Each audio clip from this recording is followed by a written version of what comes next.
Muy buen día a todos, estimados hermanos. Vamos a escuchar las lecturas de la palabra de Dios del domingo 32 del tiempo ordinario, 10 de noviembre. Las lecturas de este domingo, hermanos, de manera particular hablan de la resurrección de los muertos. Efectivamente, todos los que creemos en Cristo aguardamos con firme esperanza la resurrección que algún día tendrá lugar para nuestras personas. Les pido de favor que pongan like a estas palabras en su celular o en su tableta para que pueda llegar a más personas este mensaje de la palabra de Dios. Escuchemos pues con mucha atención. Primera lectura que está tomada del segundo libro de los Macabeos. En aquellos días arrestaron a 7 hermanos junto con su madre. El rey Antíoco Epífanes los hizo azotar para obligarlos a comer carne de puerco, prohibida por la ley. Uno de ellos, hablando en nombre de todos, dijo: ¿Qué quieres saber de nosotros? Estamos dispuestos a morir antes que quebrantar la ley de nuestros padres.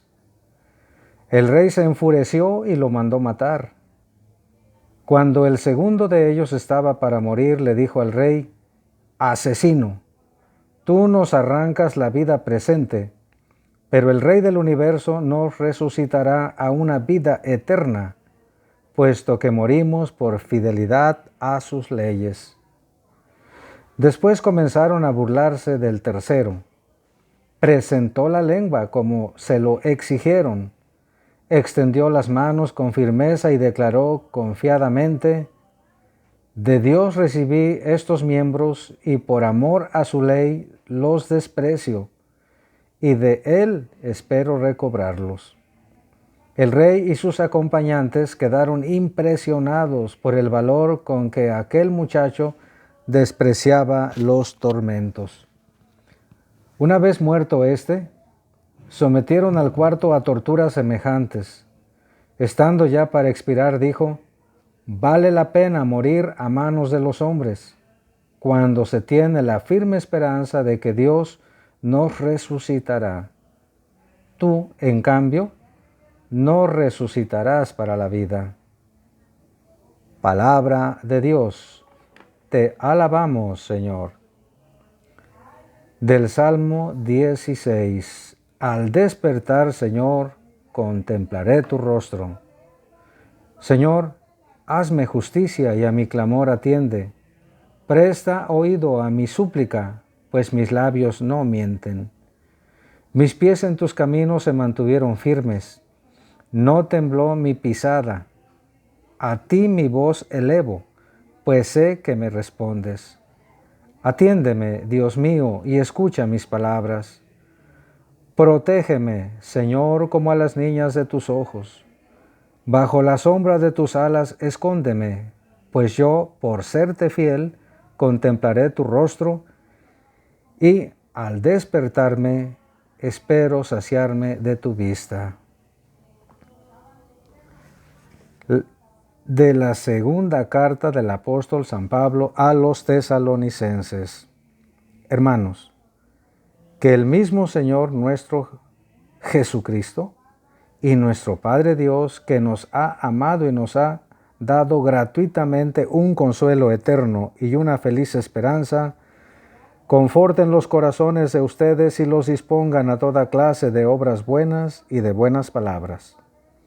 Por lo demás, hermanos, oren por nosotros para que la palabra del Señor se propague con rapidez y sea recibida con honor, como aconteció entre ustedes. Oren también para que Dios nos libre de los hombres perversos y malvados que nos acosan, porque no todos aceptan la fe. Pero el Señor, que es fiel, les dará fuerza a ustedes y los librará del maligno. Tengo confianza en el Señor de que ya hacen ustedes y continuarán haciendo cuanto les he mandado. Que el Señor dirija su corazón para que amen a Dios y esperen pacientemente la venida de Cristo. Palabra de Dios. Te alabamos, Señor. Del Santo Evangelio según San Lucas. Gloria a ti, Señor. En aquel tiempo se acercaron a Jesús algunos saduceos. Como los saduceos niegan la resurrección de los muertos, le preguntaron: Maestro, Moisés nos dejó escrito que si alguno tiene un hermano casado que muere sin haber tenido hijos, se case con la viuda para dar descendencia a su hermano. Hubo una vez 7 hermanos, el mayor de los cuales se casó y murió sin dejar hijos. El segundo, el tercero y los demás, hasta el séptimo, tomaron por esposa a la viuda, y todos murieron sin dejar sucesión. Por fin murió también la viuda. Ahora bien, cuando llegue la resurrección, ¿de cuál de ellos será esposa la mujer? Pues los 7 estuvieron casados con ella. Jesús les dijo: En esta vida hombres y mujeres se casan, pero en la vida futura, los que sean juzgados dignos de ella y de la resurrección de los muertos no se casarán ni podrán ya morir, porque serán como los ángeles e hijos de Dios, pues Él los habrá resucitado.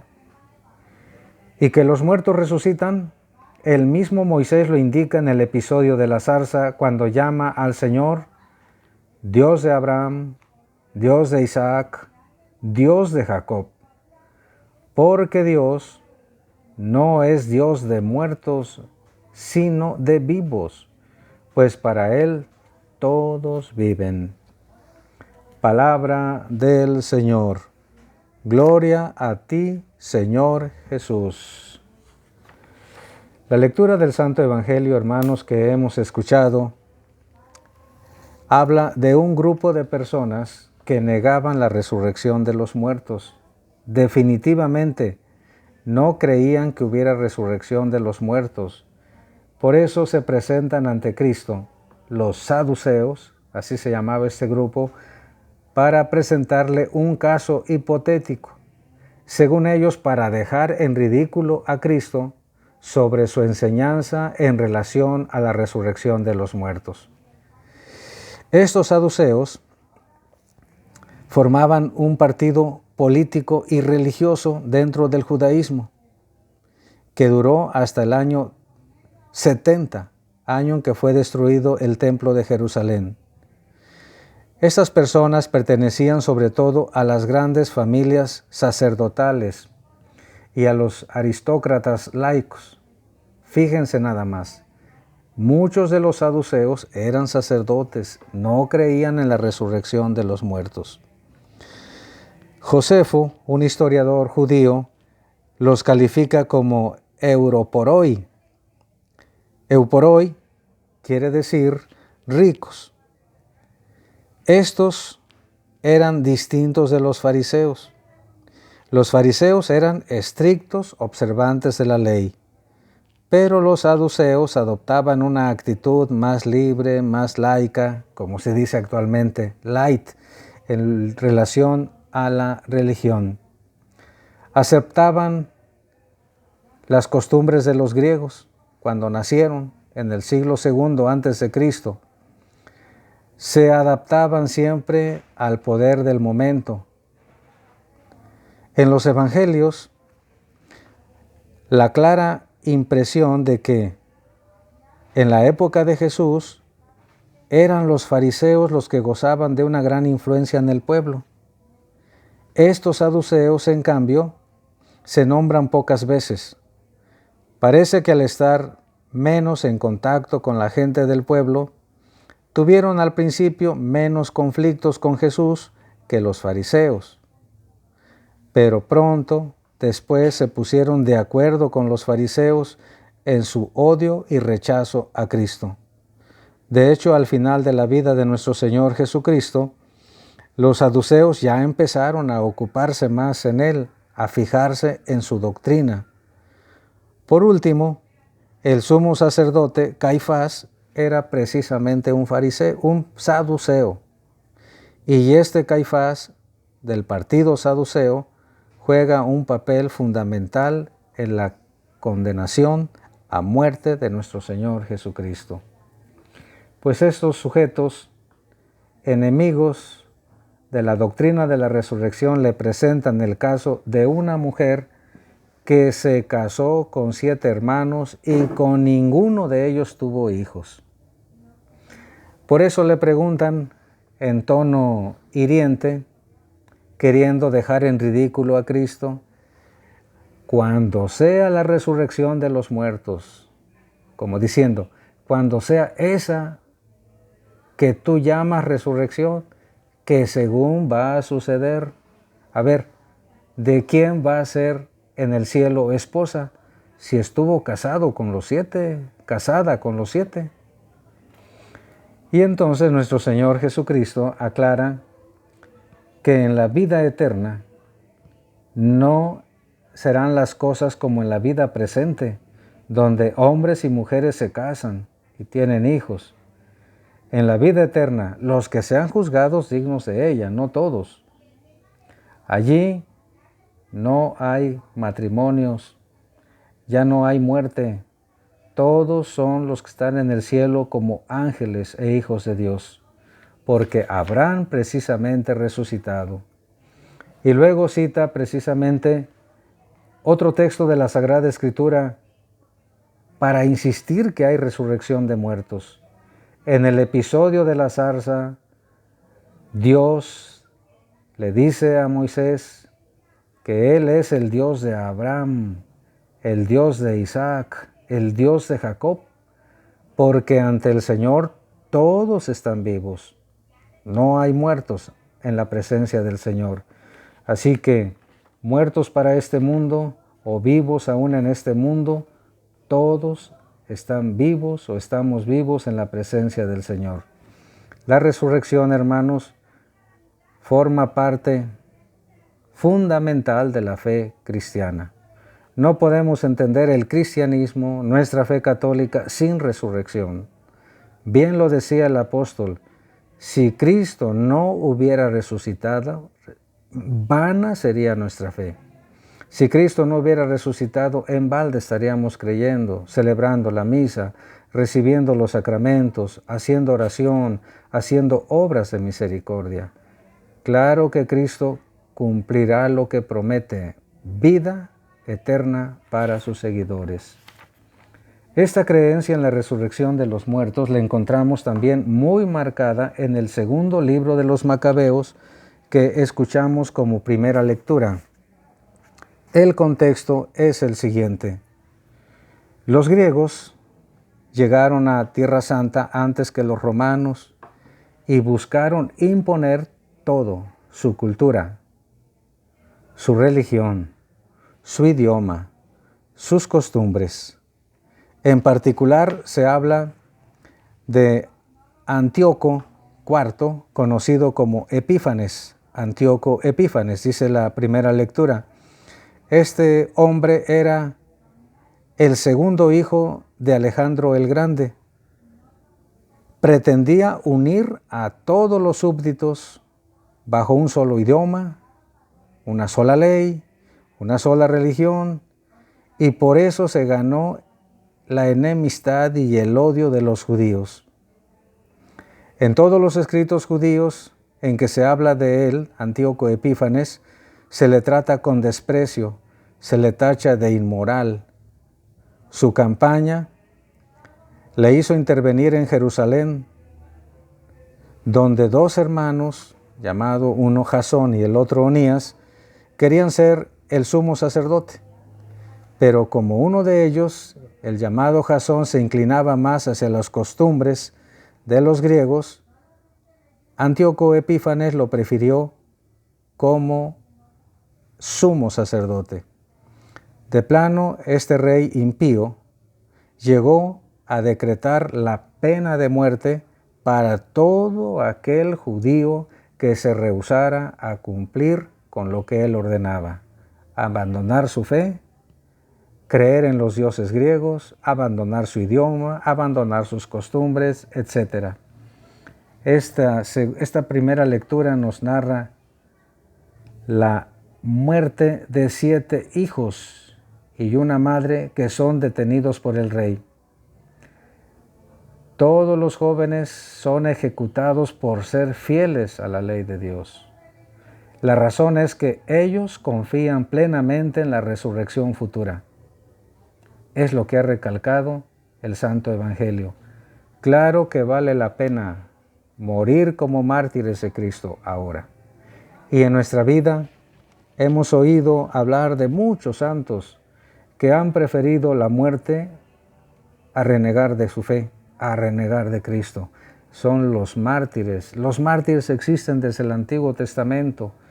Y nosotros en nuestra República Mexicana también tenemos muchos que han dado testimonio de su fe con la vida que han puesto en las manos de Dios, que prefirieron el tormento que echarse atrás en sus convicciones religiosas.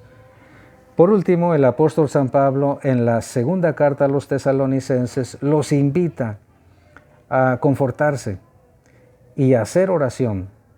La oración como un recurso indispensable para que la palabra de Dios pueda propagarse con rapidez. Por eso, hermanos, siendo la predicación del Evangelio nuestra tarea como cristianos, no olvidemos que antes de evangelizar tenemos que hacer oración para que esta palabra sea recibida con buen corazón.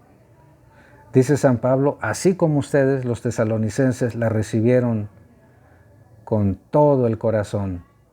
Sin embargo, también el apóstol dice que hay que hacer oración para que los predicadores se vean libres de hombres perversos y malvados que acosan a los evangelizadores. Porque es cierto, hermanos, que no todos aceptan la fe en Dios.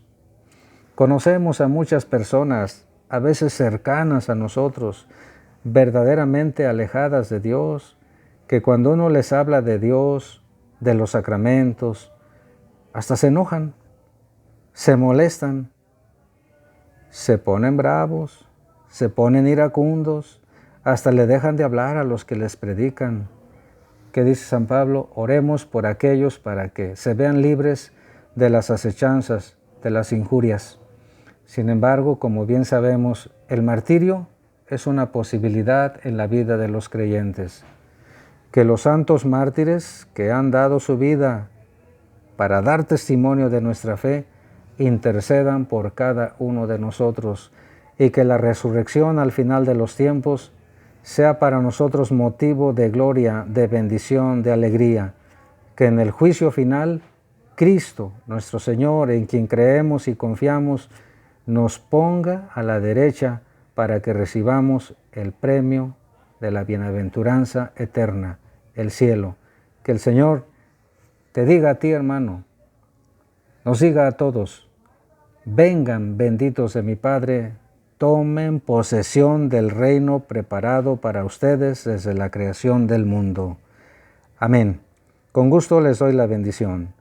La bendición de Dios Todopoderoso, Padre, Hijo y Espíritu Santo, descienda sobre todos y les acompañe siempre. Amén. No olviden, hermanos, darle like, pulsar la mano con el dedito hacia arriba para que me ayuden a que este mensaje llegue a más personas. Feliz día a todos.